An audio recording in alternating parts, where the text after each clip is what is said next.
Good morning to everyone and welcome to my channel, and it's me again, ang inyong chismosong ka-alta vlogger. Gusto ko muna magpasalamat sa inyong lahat sa mga walang sawa na tumatangkilik, nanonood, sumusuport at sumusubaybay ng mga content ko here on my YouTube channel. So wag ninyong babaktawan o lalaktawan tong ating content ngayong araw. I'm sure na hindi ninyo pagsisisihan na pinanood nyo ito mula umpisa hanggang hulihan, and syempre wag na wag kayong mag-i-skip ng segment, okay? Buuin nyo to at tapusin nyo to. And syempre, wag ninyong kalimutan guys na i-share tong ating video for today, okay? Para mas lalong lumaganap at kumalat ang ating news for today. So, ito na, dumako na tayo sa ating main topic for today's video. Ganito guys ang natural na ganda. Ibig sabihin, ang natural na ganda na yan is si Maine Mendoza, okay? Hindi naman tanga ang bench para kunin yung copycat niyan. So, ito na guys, watch this mamaya. Papaliwanag ko sa inyo ng buong buo. So, ito na guys, watch this. Sa ngayon, niliban mo na natin ang isang task na nag-hatid ng masayang bonding sa mga housemates. Sa araw ng Pasko, isang kabuluhang task ang ibigay mo sa housemates. Ngayong Pasko, nagpapasalamat ako na nandito ako kasama. At kung nakita nyo na ngayong recap, so once again si Titi o sa mga admins, dumako na tayo sa ating main topic for today's video. Ganyan guys, ganyan ang kukunin ninyong modelo or model ng inyong produkto, diba? Hindi ka, diba, natural beauty, yung alam ninyong talagang dyan kikita kayo, diba? Yung dyan kumbaga yan talaga yung bentahin ninyo. Yan talaga yung kunin ninyo para sure ball patok na patok, diba? At salamat sa bench. Grabe, dahil bench talaga ginagamit ko since then. Pero ito na nga, salamat sa bench at hindi sila nagpabulag at nagpasilap sa Sarsuela. Kasi nga, diba, alam naman natin yung mga ibang endorsements dati ni Maine na nagpabulag, at syempre mga tanga at bobo. Syempre, diba, alam mo naman kung yung iba dyan kinukuha nila yung akala nilang si Maine, akala nila superstar or ganun pa rin kalakas. Kaso mali sila guys, yung kinuha nila is double ganger. Kaya ayan, 'di ba? Magmula nung nag-endorse yung Clowny na yan, it's either 'di ba? It's either ano ba yung nagkamaling kumpanya na kunin yung si Clowny? Alam ko Zonrox yung hindi yung sa bahay syempre yung nasa bahay si Maine. Pero yung lumarampa na naka-violet na gown, parang doon sila na bodol, di ba? Yung may colored na sabon na color violet ba yun? Yung sabon ng ang tawag dito? Ng Zonrox, di ba? Tignan niyo, nilangaw, di ba? Hindi na nakulit yan. Nagpabodol kasi sila at syempre, di ba?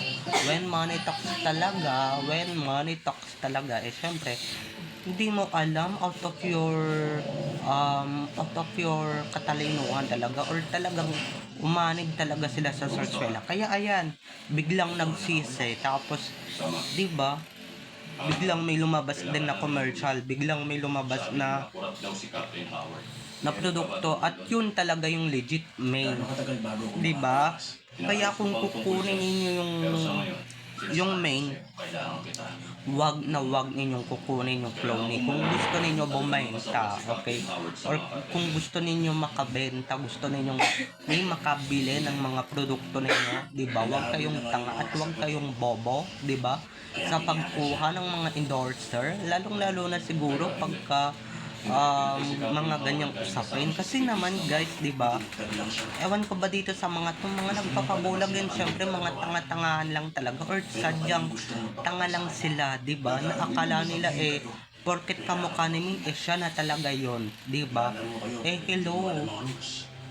copycat lang yan, di ba? So, ibig sabihin, yung colored na sabon na yon, yung Zonrox na colored, talagang hindi talaga yan bumenta kasi nga, unang-una si Clowny, noon pa lang talaga di ba sa boses pa lang talaga mabobodol na kayo at sa ano pa lang, di ba, sa pagrampa niya, talagang babaeng babae. Pero talagang ito na, di ba? Buti na lang itong bench, kahit pa paano may utak. Siyempre, di ba, businessman and siyempre, kung gusto niya talaga makabenta, gusto niyang tumaas yung sales niya. Siyempre, hindi na siya nagdalawang isip, di ba? Kahit na may binibentang main yung Itbulaga, di ba? Yung main Mendoza na inaakala nating si May talaga yung babaeng yun or yung baklang yun. Pero eto na nga, gaya nga ng sinabi ko kanina, syempre hindi na rin talaga nagpabulag or hindi rin talaga nagpabulag, di talaga nagpasilaw yung bench. Syempre no, ang kukunin na nila yung diba, either kahit nasabihin ninyo kay Sokodang nagka-clone pa yan or double ganger pa si Main, syempre kukunin nila talaga yung talagang subok na sa merkado nila, di ba? Yun nga lang si Main hindi sinama sa rampa kasi nga, di ba, baka mamaya matalbogan yung sakang dun, di ba? Na wala naman masyadong pumapansin, di ba? Nagtataka nga ako, di ba? Ba't si Main yung bench baby na wala doon, di ba? Tapos si Katrina hindi naman talaga bench baby. Simula't simula talagang nandoon ang kapal naman ng pagmumukha ng babae yun. 'Di ba? At ito na nga mga ka-Arab Nation. 'Di ba? Hindi porket same sila ng buhok na maikli, 'di ba? Hindi porket same colored sila ng buhok na color mais. 'Di ba? Na corn. Talagang siya na yun, 'di ba? At siya na yung yun talagang magpapabudol, 'di ba? So, yun lang mga collaboration, 'di ba? Kung gusto niyo talagang makuha talaga or magbenta talaga, di ba? Subok na. Yun yung si Main talaga, di ba? Maski Vivo, di ba? Yung legit Main talaga yung kinuha. Siyempre, nandun rin si Arling, di ba? Hindi pa payag yung Clowny or yung bakla talaga yung kasama niya dun sa produktong kanyang ini-endorse or kanyang ini-endorse. Maski yung bench, guys, mangilan nilang kumpanya talaga yung kumukuha or nagtatrust pa rin talaga sa totoong Main. Kasi nga, 'di ba? Alam niyo naman, yung ibang mga netizens diyan, yung ibang mga tao diyan, yung mga budolero at budolera talaga ng bonggang-bongga, 'di ba? Mga nagpapabayad, syempre, alam niyo naman, when money talks, when money says it all, 'di ba? When money talks talaga di mo na talaga maiisip kung ano ba talaga yung legit at kung ano ba talaga yung fake. Di ba? Siyempre, yung akala ng Zonrox na si Main talaga yung nasa Itbulaga, diyan sila nagkamali. Kaya tignan ninyo, di ba? Yung Zonrox na yan, bumenta ba? Di ba hindi? Tapos nag-recreate sila ng commercial ulit, which is nandoon na yung tunay na Main sa totoong bahay niya or sa bahay nila talaga ni Alden. Halatang halata yung ilang topless photos ni Alden nandoon, di ba? Doon sinut sa bahay na yon. So paano ko mahahalata, di ba? Pero kidding aside, wow, apakalaking word. Pero ayun na nga, gaya nga nung sinabi ko kanina, siyempre bago tayo malokat, bago tayo magibang ng bonggang-bongga, diba? Ewan ko ba dito sa Zonrox na to, anong ininom nito at bakit niya kinuha yung flow nila yan, diba?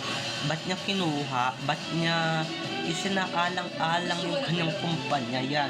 Yung Zonrox fabric na colored, yung color violet na nasa bote, yun talaga hindi bumenta yun. Kaya sila nag-recreate talaga ng commercial diba, na totoong Main, yun talaga yung totoong Main, napakaganda. At yung nasa mukha pa lang ng totoong Main, talagang mukhang makakabenta ka talaga, diba? May dala kang swerte. Pero yung Zonrox talagang violet. May Zonrox kasing plain talaga.